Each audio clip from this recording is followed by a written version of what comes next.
Livro A Mensagem que Opera, de T. L. Osborne. Capítulo 58. Batalha, não bruxaria.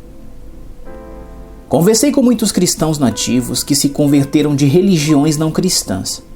Eles me contaram sobre as superstições locais. A principal preocupação dos moradores era como apaziguar os espíritos maus, os quais acreditavam que eram os causadores dos males espirituais, físicos e materiais. As pessoas de lá envolviam-se em tentativas inúteis de agradar a esses demônios por meio de sacrifícios de sangue e encantamentos feitos pelos sacerdotes ou curandeiros. Bruxaria entre os não cristãos. O povo não cristão das vilas costuma contratar médiuns, pagar preços muito altos para que estes atuem em seu favor, oferecendo sacrifícios e fazendo rituais para exorcizar os espíritos maus de suas casas e dos locais de trabalho. Tendo testemunhado essa prática em muitos países, sinto-me incomodado quando volto ao meu país e escuto sobre cristãos travando batalha espiritual e derrubando fortalezas, presumindo que estão expulsando espíritos malignos de crentes ou dos locais de culto, das residências, dos locais do trabalho e etc. Eles se imaginam lutando contra principados e potestades, os quais visualizam pressionando, derrotando ou oprimindo cristãos. Para mim, isso se parece muito com as práticas pagãs, exceto pelo vocabulário diferente que usam. Cristãos que adotam ideias como essas têm um conceito sobre batalha espiritual incompatível com a verdade redentora e inconsistente em relação ao que Paulo disse. Nos próximos capítulos você conhecerá o significado das declarações do apóstolo Paulo a Timóteo, aos Efésios e aos Coríntios. Talvez dessa forma um pouco da confusão ou mesmo da frustração a respeito de oração e batalha espiritual possa ser aliviada. Capítulo 59. Oração de intercessão adicionada à ação de testemunhar. Quando os cristãos imaginam os poderes demoníacos reunidos contra eles em um conflito espiritual e acreditam que sua batalha contra esses principados requer longos períodos de intercessão, invalidam a vitória que Cristo conquistou por meio de sua morte e ressurreição. Visualizar os poderes de Satanás entrincheirados contra o povo de Deus em uma luta que pode ser perdida se os cristãos não lutarem tempo suficiente é negar a vitória de Cristo e atribuir um crédito excessivo ao inimigo. Dois conceitos de oração. Duas noções sobre oração contradizem as verdades da redenção. Primeira, a crença de que os cristãos devem lutar contra principados, potestades, poderes e dominadores das trevas deste mundo dentro da igreja. Esse não é o lugar onde esses principados devem estar, a não ser que os cristãos deem lugar a eles. Satanás não tem o direito de impor suas obras destrutivas na vida dos crentes libertados do seu domínio e transportados para o reino do Filho amado de Deus. Colossenses 1,13.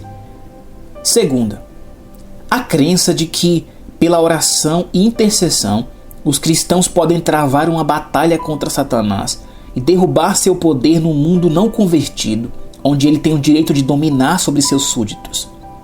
Deus jamais impôs seu domínio nem sobre pessoas, nem sobre demônios, tampouco sobre Satanás. Jesus também não fez isso. Os cristãos não devem também agir assim dessa forma. Limites no mundo das trevas. Primeiro, temos de considerar qual é a autoridade de Cristo no mundo das trevas. Lembre-se de que, na vida dos servos de Deus, Jesus Cristo é o Senhor. O único domínio que Satanás pode exercer contra os cristãos é o que eles mesmos dão ao inimigo, o qual não tem autoridade própria. No mundo não convertido, contudo, Satanás é a autoridade legal. O único poder que os cristãos exercem no território dele, entre seus súditos, é testemunhar-lhe acerca do Evangelho. Quando isso é feito, Satanás não pode interferir no direito de escolha de seus súditos. Eles podem crer no Evangelho ou rejeitá-lo. Se escolherem crer, então Satanás terá de desistir do seu domínio sobre eles. Pelo mesmo princípio, os cristãos são obrigados a respeitar as decisões daqueles que rejeitam o Evangelho. Os crentes não podem entrar no território de Satanás e impor a vontade de Deus sobre as pessoas. Se os não crentes rejeitam as boas novas, o cristão não tem autoridade para forçar o livramento de Cristo. O poder que salva as pessoas é o conhecimento do Evangelho. Romanos 1,16.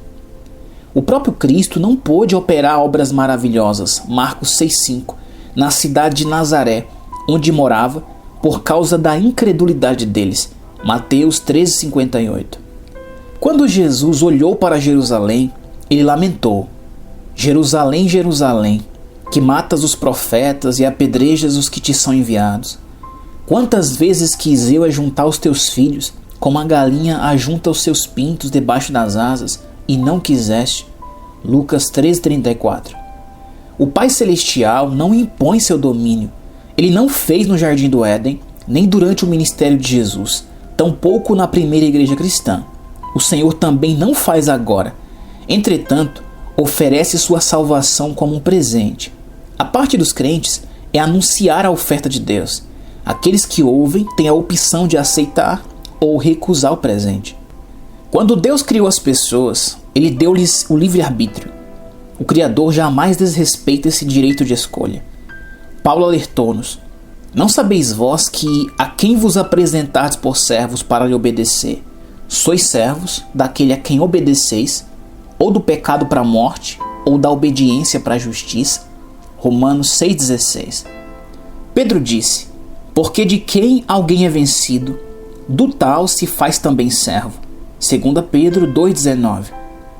Acerca disso, a Bíblia Viva diz assim: aquele a quem você mesmo se oferecer, este o tomará, será o seu senhor, e você será escravo dele. É por isso que os cristãos não conseguem recuperar as pessoas ao expulsarem demônios delas. O que podem fazer é ensinar a palavra de Deus, e então eles aceitarão ou rejeitarão a verdade. Tais pessoas poderão alinhar o pensamento com os planos do Pai, resistir ao inimigo, vencer as tentações da carne ou ignorar o caminho de Deus. Elas têm o direito de escolher, e pessoa alguma pode impor-lhes o plano da vida abundante do Senhor. Os cristãos não têm como expulsar o espírito de glutonaria de alguém que é obeso porque come demais, ou o espírito de embriaguez de um indivíduo que consome grande quantidade de álcool. Esses hábitos destrutivos devem ser vencidos, não expulsos. Não te deixes vencer do mal, mas vence o mal com o bem. Romanos 12:21. Esse é o conselho de Paulo. Ele jamais sugeriu que expulsássemos maus hábitos das pessoas, pois estes devem ser vencidos. O poder do Evangelho. Os demônios conhecem a autoridade do Evangelho e sabem que o único poder de resistência que tem é impedir que a palavra atraia a atenção de seus súditos. Porque, se um não convertido conhecer a verdade irá libertá-lo. João 8,32. Não ganharemos almas ao interceder e lutar em oração para derrotar os espíritos malignos e derrubar as fortalezas de Satanás. Vencemos os principados das trevas, dando às pessoas as verdades libertadoras do Evangelho. Esse é o poder que derruba as fortalezas de Satanás e traz salvação ao perdido. Oração e testemunho. Oração e intercessão são essenciais para a preparação do crente para o ministério. O testemunho, contudo, é a ação do cristão. Não existe substituto para a ação. Pessoas perdidas que não conhecem o Evangelho não serão levadas a Cristo por meio da intercessão dos cristãos. Elas só podem ser salvas por meio da fé. Efésios 2,8. A fé vem pelo ouvir a palavra de Deus. Romanos 10,17. Elas ouvem essa palavra quando os crentes compartilham o Evangelho. O apóstolo Paulo perguntou: como, pois, invocarão aquele em quem não creram? E como crerão naquele de quem não ouviram? E como ouvirão se não há quem pregue? Romanos 10,14. Oração e intercessão. Paulo falou: ajudando-nos também vós com orações. 2 Coríntios 1:11, parte A. Ele estava na linha de frente e precisava da ajuda dos cristãos em oração. Com que objetivo? o apóstolo assegurou: para que a palavra do Senhor tenha livre curso, 2 Tessalonicenses 3:1 parte A, e não seja impedida pelos dominadores das trevas ou rejeitada pelas pessoas. O apóstolo não chamou os cristãos para derrubarem as fortalezas dos dominadores das trevas pela intercessão. Eles não tinham autoridade para ordenar a rendição de Satanás, nem para fazer imposições sobre a fé cristã. Para levar salvação aos perdidos, Paulo sabia que devia confrontar o inimigo em seu próprio território e informar os seus súditos sobre o Evangelho, que é o poder de Deus para a salvação. Romanos 1,16. Paulo tinha conhecimento de que, ao enfrentar o diabo, sob a unção do Espírito Santo, seu testemunho do Evangelho teria livre curso e as pessoas iriam ouvi-lo e crer na verdade. Quando elas fizessem isso, as fortalezas de Satanás seriam derrubadas e seu domínio sobre a vida delas teria um fim, porque o inimigo não pode conservá-las cativas contra a verdade nem impedi-las de receber Jesus Cristo como Senhor.